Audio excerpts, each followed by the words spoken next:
change don't affect all people equally. It also means transitioning from a fossil fuel-based economy to a more sustainable future. MN350 is one of the groups that's pushing for this transition to protect our futures. You can even get involved too. That's great, especially since I'm concerned about pipeline projects like Line 3. How can I help MN350? Just find them on Facebook or visit mn350.org. Hey Cudahy to all my friends and relatives in four directions. This is Robert Pilot of Native Roots Radio presents I'm Awake.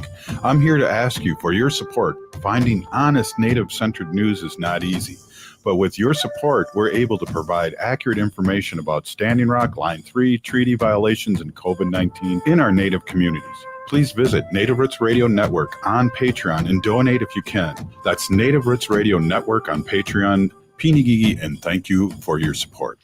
Navigating COVID while protecting yourself can be difficult. Fortunately, there's a hotline you can call with any questions. The Department of Indian Work St. Paul partnered with the Minnesota Department of Health to open the Twin Cities American Indian COVID-19 hotline. They provide information on vaccines, booster shots, and testing sites. Right now, booster shots are available to anyone over the age of 18 for those who are eligible. The Twin Cities American Indian COVID-19 hotline can also help with housing, food, medical, and educational support. If you or someone you know has questions about COVID-19, vaccinations, booster shots, or testing, please call 651-304-9986. Again, the number is 651-304-9986. The Twin Cities American Indian COVID-19 hotline is open for calls Monday through Friday from 8 a.m. to 5 p.m. Call the Twin Cities American Indian COVID-19 hotline at 651-304-9986. Minnesota has the only original wolf population in the continental United States, and 80% of Minnesotans believe the wolf should be protected. Howling for Wolves is asking Minnesotans to respect our true wildlife manager, the wolf. Their survival is critical to our ecosystems, our communities, and even our economy. As highly intelligent animals with strong social bonds, Minnesota wolves deserve to be protected and admired. Learn more at howlingforwolves.org. Let's live and let howl. With your AM 950 weather, I'm Brett Johnson. Look for partly cloudy skies tonight with a low of 39. Tuesday showers and storms with a high near 54, and Wednesday more rain with a high around 53. Tap, taste, and treasure at Vinaigrette. They offer the finest in extra virgin olive oils, white balsamic vinegars, wine vinegars, and more. Reintroduce yourself to all of the many flavors by tasting before you buy. Vinaigrette is located off 50th and Xerxes in Minneapolis or at vinaigrettemn.com. Portions of Native Roots Radio may be pre-recorded. It's a good day to be indigenous. Get up, stand up. They are going to become more brutal. Because all the hippies are trying to be Indians anyway. They're going to become more repressive because it's a matter of dollars and their illusionary concepts of power. Hey, Victor. We must live in balance with the earth. And also with recent happenings at Wounded Knee. I am awake. Welcome to Native Roots Radio presents I'm Awake, and I'm your host, Wakanja Hade. I'm your host, Hanajihi Hani, which means cares for them. Welcome to Native Roots Radio presents I'm Awake, and I am your host today, Wendy Pilot. Robert is in Chicago, and he will be back tomorrow. On Native Roots Radio presents I'm Awake, we discuss Native American news and events from all over Turtle Island and also locally. And as we all know, human issues are Native issues and Native issues are human issues. And this portion of the show is brought to you by Native Roots Trading Post. We're located at 700 Nicollet Mall, and we're on the first floor of the Dayton's building. And tonight I have a special announcement. Anyway, everybody knows I've been gone for a whole week. This is my first day back. We do have our own Ogimaa here with us tonight. Looks like her daughter Anna is sitting on her lap and going to hang out with us for the show. That's great. And Ogimaa's here off of her maternity leave, and she's going to slowly come back to us. And we have also Gina Peltier, and Gina is going to be giving us the news. So before we get to Gina, let's go in and say hi to Ogimaa, and so just to see how you're doing. Hi, Ogimaa. How are you? Hi, Bujuanin, everybody. It's good to be back. Anna says hello as well. Do you want to say hi, everybody? Buju. It's good to be back. It's been not a lot of sleep this last month, but otherwise things have been pretty good. So happy to be here and so excited and happy and proud that Gina has been doing such a wonderful job while I have been gone. It's absolutely amazing the level of support we've had. So we can touch base maybe a little bit more on that later, Wendy, and we can let Gina talk a little bit too tonight. I want to hear what Gina's got going on. I know there's all kinds of stuff that's happening right now. All right, go ahead, Gina. Hey, yeah, so glad to have you back, Ogimaa. And Wendy, you too. So good to see you. Missed you all week last week. Buju, everyone. Gina Peltier, Indigenous Cause, Makadewa, Makwa, and Dudum, Anishinaabe, and Dujinabug, Mikanakawaji, and Niniwag. I am Gina Peltier. I am Black Bear Clan, and I am Anishinaabe from the Turtle Mountain Band of Chippewa.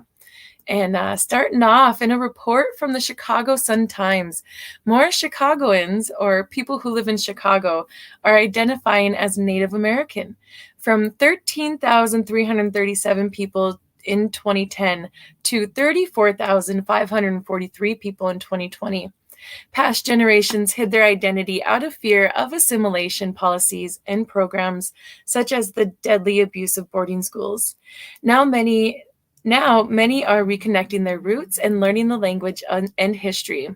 Native Americans should be allowed to embrace their traditions and practices openly.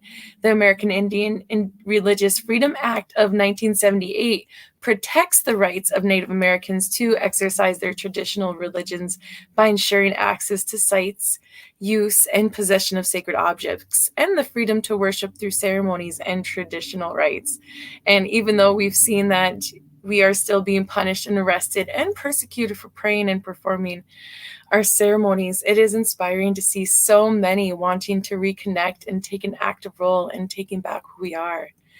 This weekend, there were 16 arrests when grassroots groups blocked the entrance to a West Virginia power plant to bring awareness to Senator Joe Manchin's ties to the coal industry and how it is a huge conflict of interest regarding Senator Manchin's position.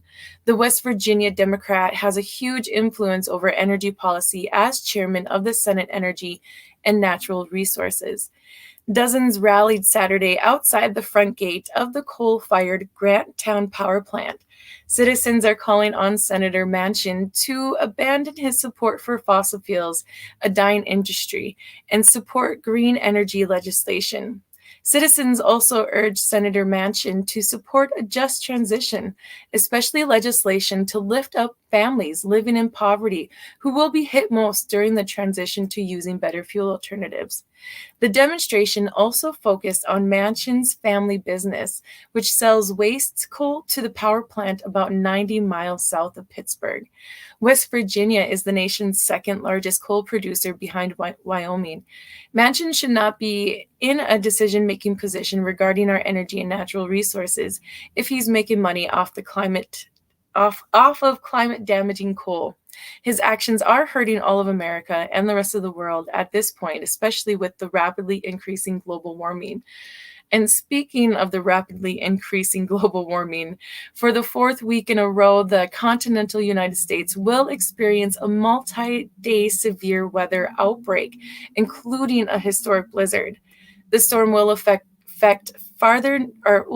areas farther north, stretching into the Central Plains, Upper Midwest, and Great Lakes, and will affect much larger populations than the previous outbreaks, including cities like St. Louis and Chicago, which have not yet experienced the severe storms the U.S. has had in the past few weeks. 39 million people are under the risk for severe storms along the 1,000-mile stretch, all the way from southern Minnesota to the Gulf Coast. Very large hail and a few strong tornadoes are the greatest risks. Cities to watch include Des Moines, Iowa, Kansas City, Missouri, Wichita, Tulsa, Oklahoma City, Little Rock, Arkansas, Dallas, Louisiana, Austin, Texas, Houston. It's going to be everywhere, everyone. The storms are expected to continue into the overnight hours, into Tuesday and into Wednesday. But tomorrow, there is going to be a Flood the Courts court support event. 3 water protectors who were arrested defending the water have court in Aiken County, Minnesota at 1:30 tomorrow. We are asking others to gather with us in support of dropping the charges at 12:30 tomorrow at the Aiken County Courthouse, which is 209 2nd Street Northwest in Aiken, Minnesota, to support our brave water protectors who put their lives and freedom in jeopardy for the sake of everyone's clean water. Canadian corporation Enbridge's Line 3 is going through nearly half of North America's fresh water, and with the multiple frackouts, aquifer breaches, water now being a commodity on Wall Street, and the oil flowing through Line 3 being the last of Canada's oils, there is so much proof out there that shows that Enbridge was looking to destroy the United States' water.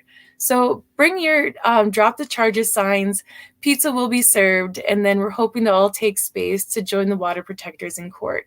We do need to drop the charges against all water protectors, and may the force be with them. And there's also an ask to call Minnesota State Governor Walz and Lieutenant Governor Peggy Flanagan and ask them to support the dropping and dismissal of all charges against all water protectors, human beings who were arrested rejecting Line 3. No one should be punished for peacefully protecting our water and asking for our water to not be poisoned. Nonviolent direction actions is our civil rights. Visit honorearth.org to learn more, or go to line3legalfund.com/donate. Again, that was honorearth.org or line3legalfund.com/donate. And then starting this week, there will be community informational meetings on the toxic Huber Mill, a wood processing factory that will harvest wood within 100 miles of Cohasset, Minnesota, including wood out of the Chippewa National Forest, and will negatively impact all 7 Chippewa tribes in northern Minnesota. There's an ask to attend these informational meetings in your area. The first one starting Wednesday, April 13th in Walker, Minnesota, and then another one Thursday, April 14th in Cass Lake, Minnesota. Next week, there will be one in Bemidji on April 19th, and then another one in Grand Rapids, Minnesota on April 21st. All events start at 5:30. Dinner will be served, and there will be speakers and time for questions. The meetings will focus on information on the devastating effects of the Huber Mill, what the Huber Mill is, and the need to use sustainable building alternatives to poisonous OSB sheets the Huber Mill plans on making. To learn more, go to protectmmforests.org. And you guys, it's a new week, so don't forget to contact your local officials and the White House to urge them to actually do their jobs. Stop all gas, oil pipelines, fight for Medicare for all, start the immediate Green New Revolution and just transition off of fossil fuels, drop all charges against water protectors, and fix the wage income gap. You know, how does that sound, Wendy and Ogimaa? Well, my officials hear from me quite often. I don't know Governor Walz's phone number offhand. It's a pretty easy one, but just Google it and you could just give them a call. And most of the time they don't answer the phone, and most of the time they're people don't answer the phone, so just leave a message. They do tally those messages. I have been there when the LA is there. We'll be right back after this short break. We'll see you later. Hey, Wendy, what are we doing for dinner after the show? How about we go to J. Selby's on 169 Victoria Street in St. Paul? They have a delicious plant-based menu that's compassionate and environmentally sustainable. I'm getting their spot-on vegan Big Mac, the dirty secret. You can pick up and they deliver within a 5-mile radius, or you can call them at 651-222-3263 or visit jselbys.com. Well, you sold me, Wen. Let's go order at J. Selby's tonight. I'm hungry. I heard sex trafficking happens a lot in Indian country. What is that? Here are some of the real reasons why sex trafficking happens in Indian country. Unequal gender roles that were forced on us by colonization. Communities don't have enough resources. Silence around domestic and sexual violence. Lack of attention and justice for missing and murdered Indigenous people. There's a lot of behavior that keeps our communities out of balance. These are just a few true reasons why Native communities are targeted by traffickers. When these acts of violence happen in our communities, it opens us all up for exploitation. Sponsored by the Minnesota Indian Women's Sexual Assault Coalition.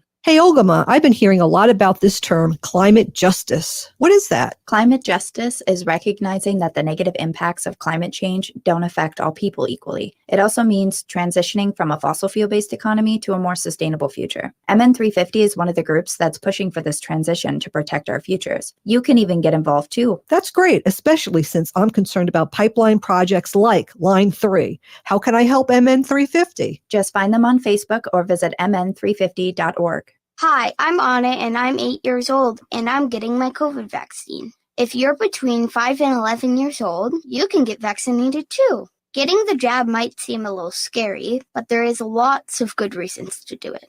You'll be protected from COVID and you'll be less likely to spread it to people like family and friends. Have your parents find a vaccination site by calling 651-304-9986 or visit vaccineconnector.mn.gov.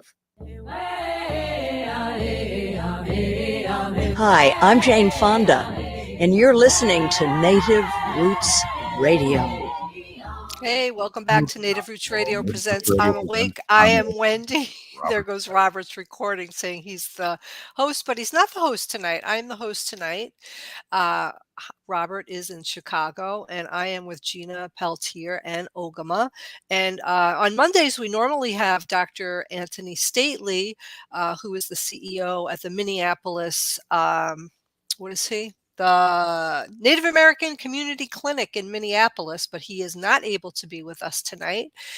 So we are going to hear from Ogimaa. She's going to be talking about an Indigenous support group community in breastfeeding journey. I love to hear that. Go ahead, Ogimaa. Hi, everybody. Neem Buju again. I am happy to be back as I've been on maternity leave. If you are not up to date, I had a baby girl on March 8th, International Women's Day. Hooray. And she's another she's little warrior. Beautiful. Yes, a little warrior indeed, and she's super strong already. But we did get off to a little bit of a rough start, her and I, in our journey in nursing or breastfeeding. And I had to reach out for quite a bit of help. So it turns out that my second child has a tongue tie, which we did not know right away. But initially, she was having trouble getting what they call a good latch. So if you don't have a good latch, the mom's going to be in a lot of pain, and baby's not going to be able to take in as much milk as she should. So we were kind of at that point, and I started reaching out for help. And I remember that we had this group on Native Roots Radio, or a representative from this group on Native Roots Radio sometime, I think in 2020. And the group is the Indigenous Perinatal and Lactation Support Circle, or Nitamasing Gimish Kikinan, which is Anishinaabe for our first medicine. And what it is a group of people and parents that share information and help to network to make sure that you can get somebody who can assist you with those kinds of issues, to either come visit you in a home, or to help get you on a Zoom meeting, or to talk to you via text and just kind of give you support. And it was actually Liz Jackala who reached out to me after I kind of made a desperate post on Facebook, like, is anybody a nursing person, because I need help. And she reached out to me right away and was like, well, try her. And gosh, I think I had to call a few people to kind of find the right fit and to figure out who was available and those kinds of things. But the amount of support and outpouring of love that came from me just asking for help in that group was amazing. They were able to send me some small gifts, some traditional medicines too. They sent some medicine to help with soreness for me. And they also sent some medicine known as Minigan for the baby to help with some tooth pain that she might have as she starts to teeth, as she gets a little older, or to help with eczema and some other issues she might have. So I mean, it was just the amount of support that we've received has been amazing. Oh, I hear her in the background. Could you explain to our audience what a tongue tie is? Yeah, so a tongue tie is when the frenum, which is the little band underneath your tongue, is a little bit too tight. When you were developing, it's too tight and your tongue can't do what it needs to do, which makes nursing and eating as an infant pretty difficult. So what they do to correct it, which we did have done when she was about a week old, is they actually take a laser and they have to open it up. And then you have to stretch it and keep it stretched. So it's been a rough few weeks around here, helping her with those stretches and making sure that that doesn't heal tighter. Because if you don't do the stretches, it can actually make it worse. So Wow. it's been a little bit rough around here, but it's for the best, because we found out her father had a tongue tie, which we didn't know about ahead of time.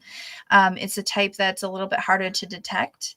And because of that, he's had some issues that we knew about, but we didn't know they were caused by tongue tie, like snoring and a few things like that. So they're going to save her from that and some other dental stuff going forward in life. So as hard as it is now, I know it's going to be easier for her going forward. Yeah, that's unbelievable. And I've heard about this tongue tie quite often lately. My niece just had a baby. She's Lily's going to be 5 months old, and my niece Lindsay also had to call a lactation specialist to get advice through her breastfeeding experience like 3 times. And I've never had a baby of my own, so I don't know. But I just feel like there's just so many women out there who, you think breastfeeding is just a natural thing and it just should be normal and it should just happen, and it doesn't. And thank goodness for these people who are so experienced in this area, because women need support. Exactly. And you're right. A lot of people think that this is an instinctive thing and it's very natural. And it is to an extent. But nursing and breastfeeding a baby is a learned behavior. It's a learned skill as a mother. And it's different for each baby you have. I mean, my first daughter, Anna, is 9. So, I mean, it's kind of like starting over from square one. But what I remember from her and our nursing journey with her, it was very different than this child. And every child is going to be different. Every mother is going to be different. Your comfort level with different things is going to change. And having that wide network of other women to support you, even if it's just that they send you a message and say, hey, I've been there. I believe in you. You can do this. Keep going. It's so vital and important to make sure that our babies and our mothers feel supported and are able to continue on that journey to get that healthy, that first medicine that comes from mothers that takes care of our children.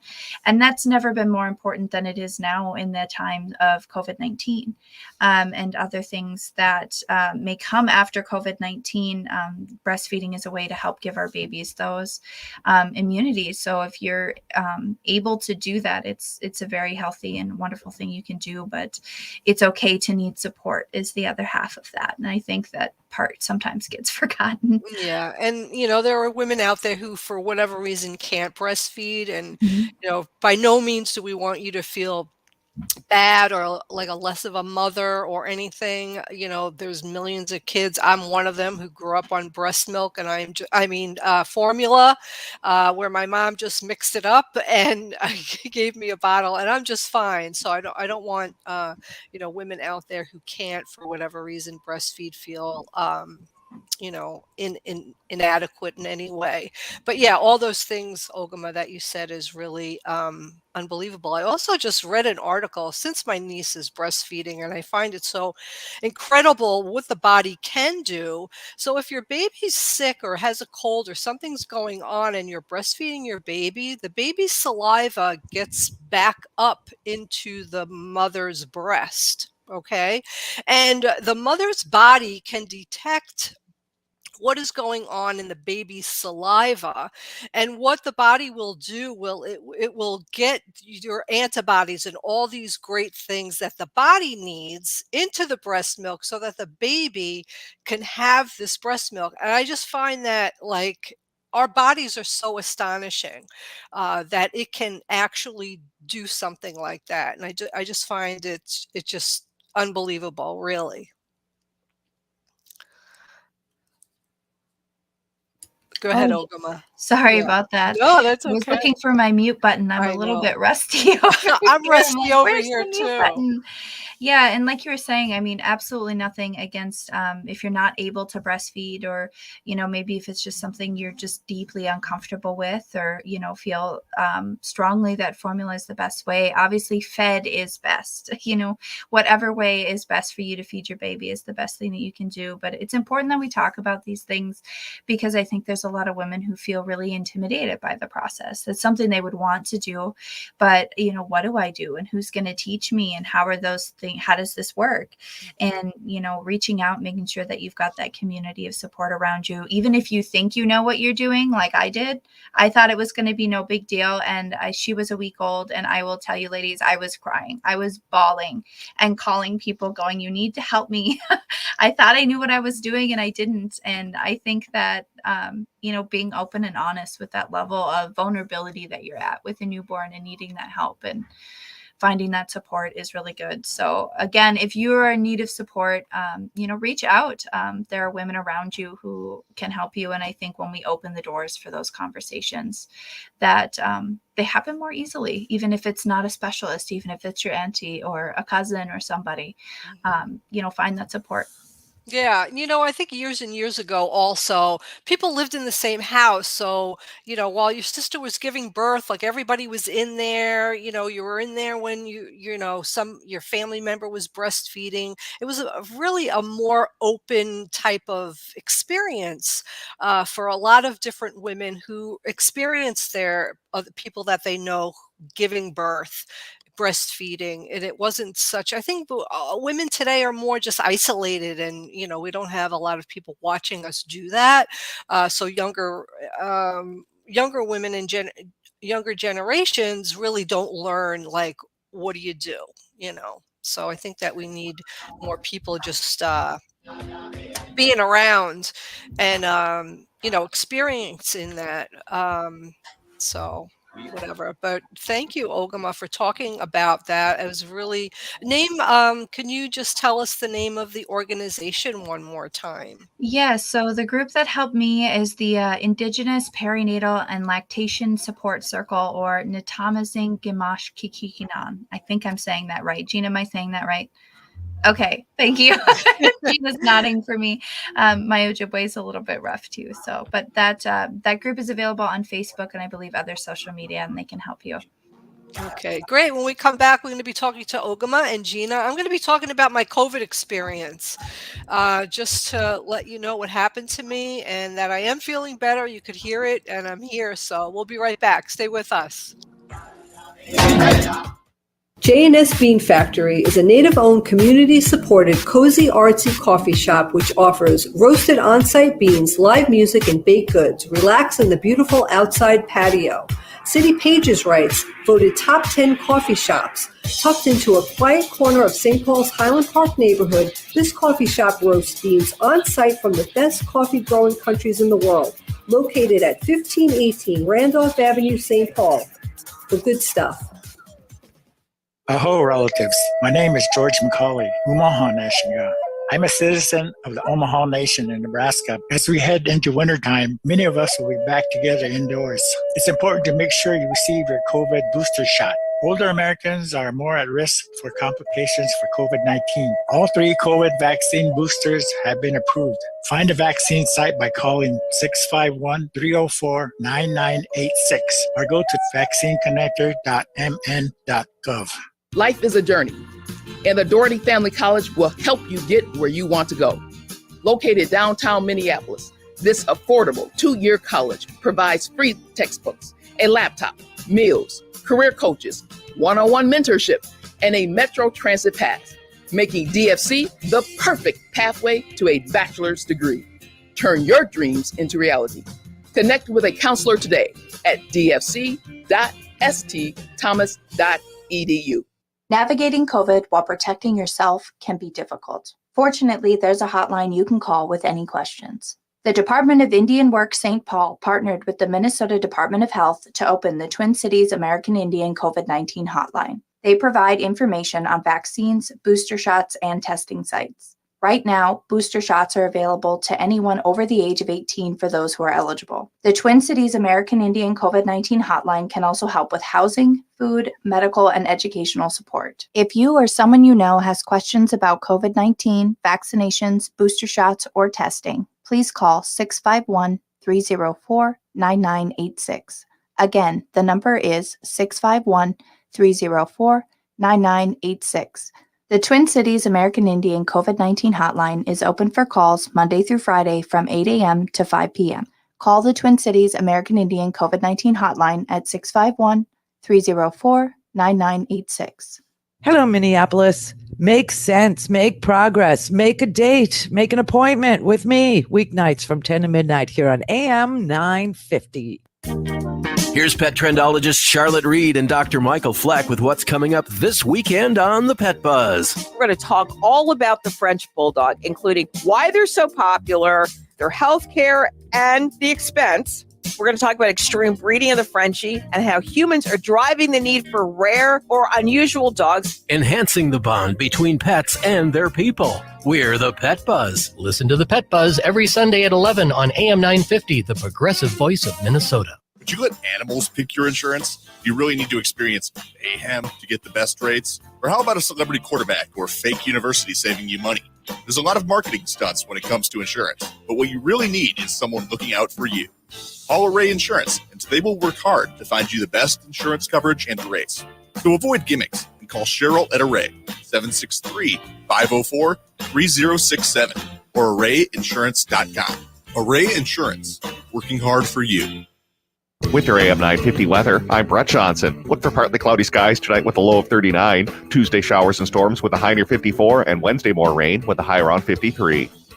Don't waste hours figuring out how to pick up and assemble your own grill. Leave it to the specialists at Warner Stellian. Choose from the hottest new grills. Then don't pay a penny more for professional assembly, delivery, or haul away. Shop now at warnerstellian.com. Hi, this is Representative Sharice Davids from Kansas. I'm Ho Chunk, and you're listening to Native Roots Radio. And we're back to Native Roots Radio presents I'm Awake, and this is Robert Pilot. This is Wendy Pilot. I'm the host today. I'm here with Ogimaa and Gina Peltier. And I was just going to really just talk about my COVID experience. Most of you know I wasn't on the show for a whole week. And let me just say this one thing. This portion of the show is brought to you by MN350, a grassroots organization fighting for climate justice. I just wanted to get that in there.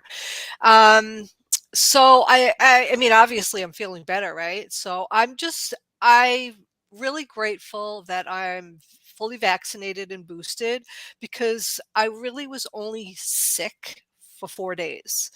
Like where I was like laying in bed and I really felt sick. A week ago today, I was supposed to have an afternoon flight. I'm in New York right now, and I was flying back home to St. Paul, and I woke up and I felt really bad. I had a really bad headache mostly.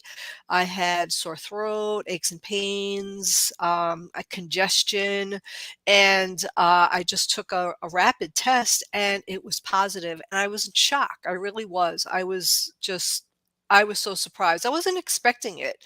I think it's because I was, I am vaccinated and boosted. And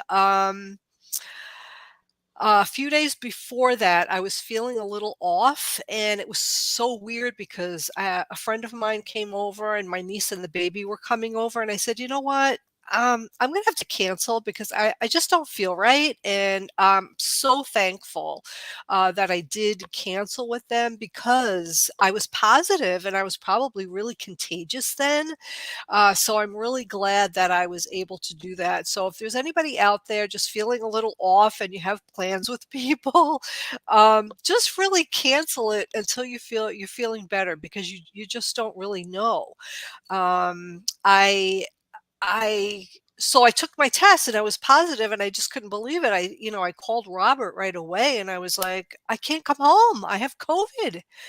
And I had an Uber already set up to pick me up at a certain time. I was getting to the airport. I had to cancel my flight. I had to cancel the Uber, and I was here, and nobody could come and help me or anything. So I just kind of, oh, and the funny thing is not the funny thing, but the funny thing is I knew I was going home on Monday, right? So I ate all the food. So I had no food.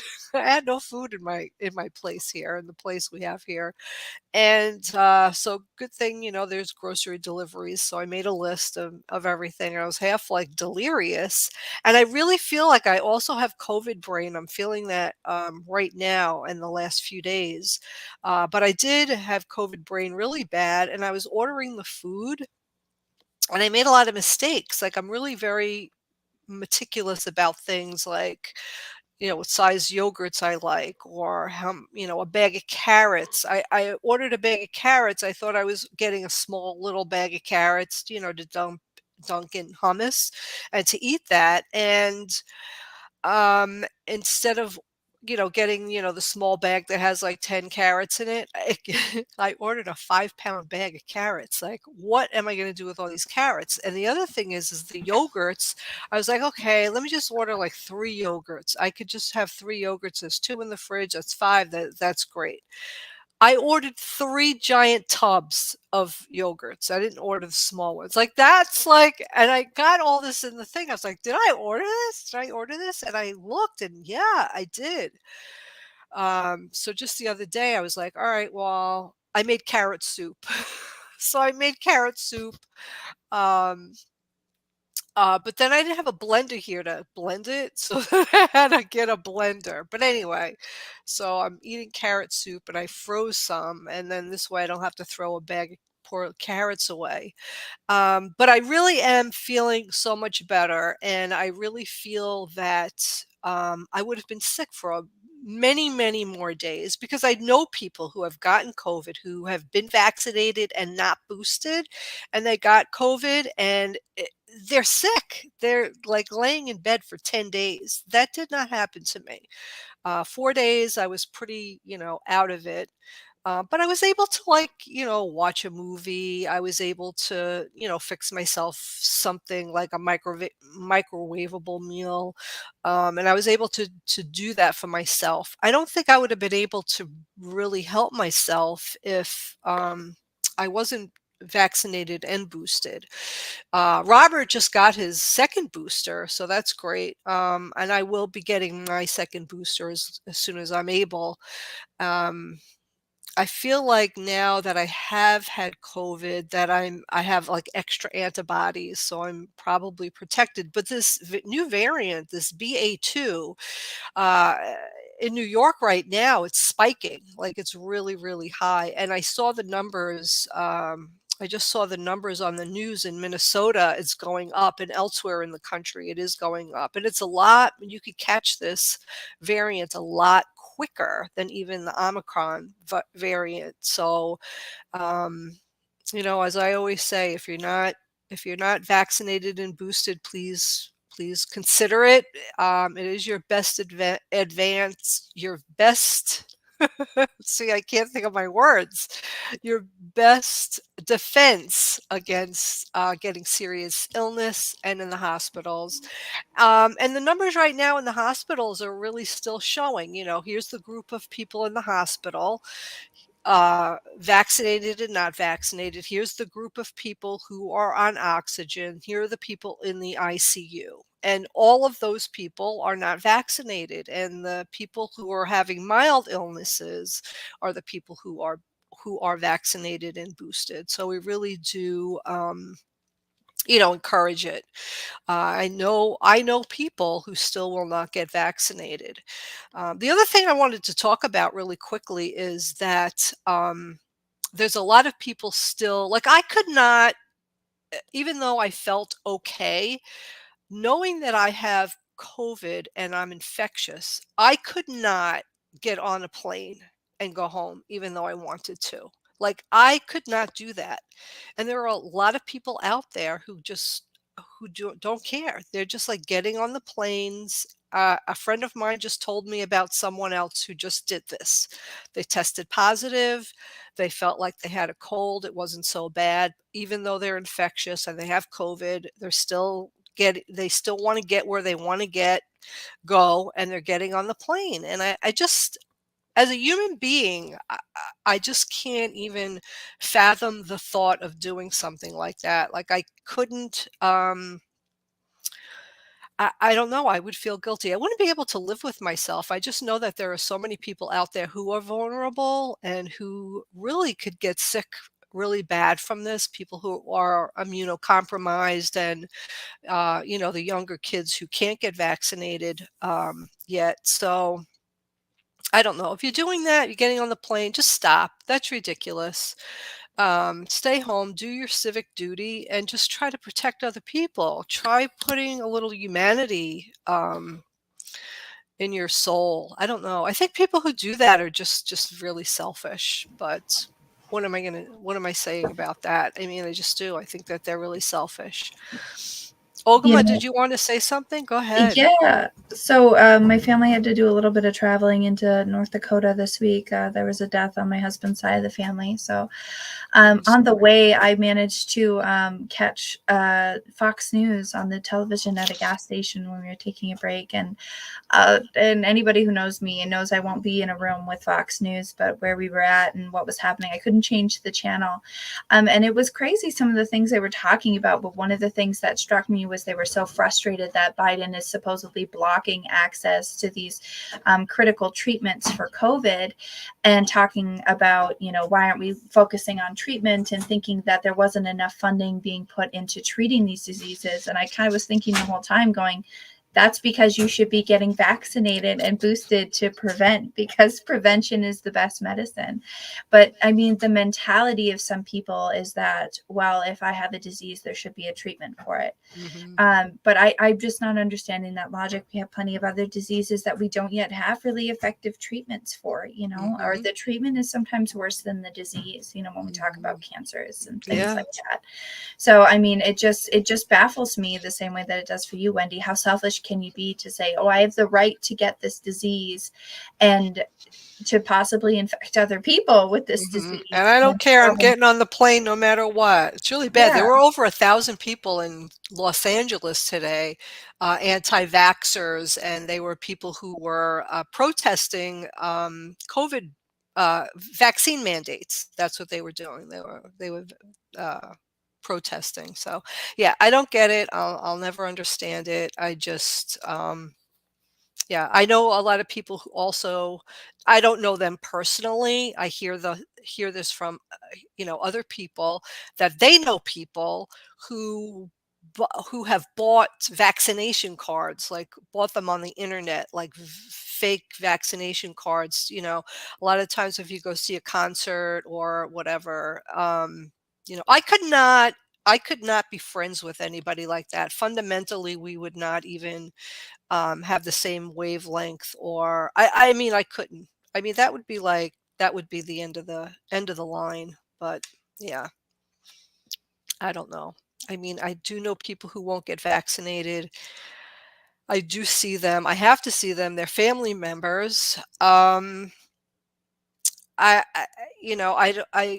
to, I guess, respect that they don't want to get vaccinated, but at the same time, I feel like they're not caring about people who are so vulnerable. And that's my take on it, but they just, they have their reasons. So I guess that's what will happen. So, in my lifetime, we're probably always going to see COVID in some form or another, or some variant or another. It seems to me, and not only that it seems to me, it is that every time a new variant comes out, it becomes more contagious than the last. I think that since people are vaccinated, people who have had natural COVID antibodies, so maybe we won't see what we did in the past. We won't see so many hospitalizations. We won't see as many deaths as we have in the past. So just stay safe out there, people. They were supposed to take the mask mandate off airplanes, I think, on April 18th. I'm wondering if they're going to do that now with the BA2. We'll have to see. We have just a few seconds here left, but we'll be back after this short break. Stay with us. Hey, Ogimaa, I've been hearing a lot about this term, climate justice. What is that? Climate justice is recognizing that the negative impacts of climate change don't affect all people equally. It also means transitioning from a fossil fuel-based economy to a more sustainable future. MN350 is one of the groups that's pushing for this transition to protect our futures. You can even get involved too. That's great, especially since I'm concerned about pipeline projects like Line 3. How can I help MN350? Just find them on Facebook or visit mn350.org. When we heal from our traumas, when we face our fears, let go of our addictions, when we relearn our values, when we live our teachings, respecting our elders, cherishing and honoring our children, when we honor and take care of our spirit, there will be no room left for sexual violence. Sponsored by the Minnesota Indian Women's Sexual Assault Coalition. Children's Minnesota raises up children's health by raising the standards, hands, voices, the bar, the stakes, the questions, and the curtain on raising kids' health to the highest priority. With the most pediatric experts in the upper Midwest, we're setting the stage because kids need us, all of us. So let's raise them up so every kid can reach their best health. Children's Minnesota, the kid experts. Minnesota has the only original wolf population in the continental United States, and 80% of Minnesotans believe the wolf should be protected. Howling for Wolves is asking Minnesotans to respect our true wildlife manager, the wolf. Their survival is critical to our ecosystems, our communities, and even our economy. As highly intelligent animals with strong social bonds, Minnesota wolves deserve to be protected and admired. Learn more at howlingforwolves.org. Let's live and let howl.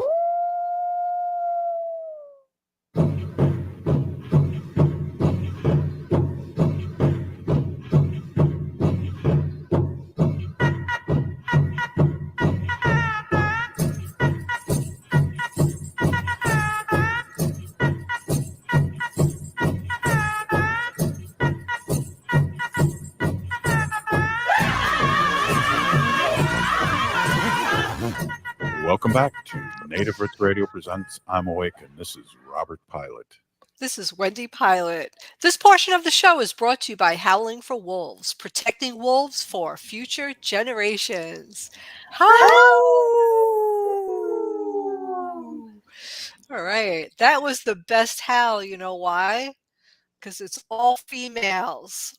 All the alpha females howling. Yes. For those of you watching us on Facebook, we have our Ogimaa back, which we're really happy. And we have her daughter, Anna, and Novalee in the picture. So you can take a look. Oh, it's very sweet, Anna giving her little sister a kiss. But, and as other people as you know, excuse me, Anna does one of our commercials about the COVID vaccine, and she says she got the jab. So, hi, Anna. Did you want to say something to our audience? Sure. Thank you for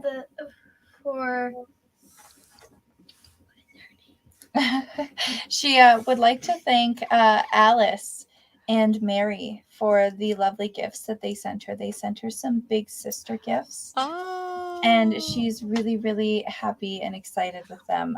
Alice sent her some really cool masks. And we just howled to show her what she sent you. It's kind of hard to see, but that's all. Oh, that's beautiful. A beautiful wolf. Very nice. It's a little notepad, so and she's she really sent enjoying me 2 it. kitty masks. Oh, kitty masks. You like kitties. Yes. Mm-hmm. Adorable. I love that. Well, that's very nice. Anything else you want to say, Anna? Do you want to say anything about how it is to be a big sister? It's good to be a big sister, and I love my little sister. Aw, very cute. And that's it. Okay, well, that's great. Well, thank you so much for doing that. That was very brave of you. You did a great job. All right. So this is the animal section of the sacred animal section. And I have this article here, and I've talked about this before on the show. And here is an update. So I've talked about these animal crossings. They're kind of like bridges over highways, or they could be tunnels under highways.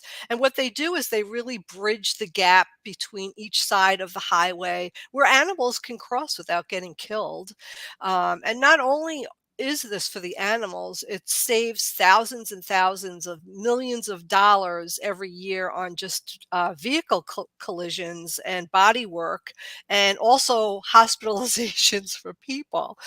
So people, I'm really excited about this. And last year I was talking about this new proposal to make this overpass in California, and it's over one of the largest highways in the country, and they're starting it this month. So I'm really excited about it. And here's an article by The Guardian, and it's just dated 2 days ago. It was just updated. Animal Crossing, world's biggest wildlife bridge, comes to California highway. An unprecedented overpass will allow fauna of the Santa Monica Mountains to safely cross a dangerous 10-lane stretch. Imagine cruising down a 10-lane highway, which I can't imagine having a 10-lane highway. That just seems crazy to me. I see them on the news and on TV, but it just seems crazy to me. Knowing, and you're going down this highway and you're just knowing that high above your head, a mountain lion is quietly going along its way. This remarkable image could soon be reality for drivers on one of California's busiest roads as the world's largest wildlife overpass begins construction this month.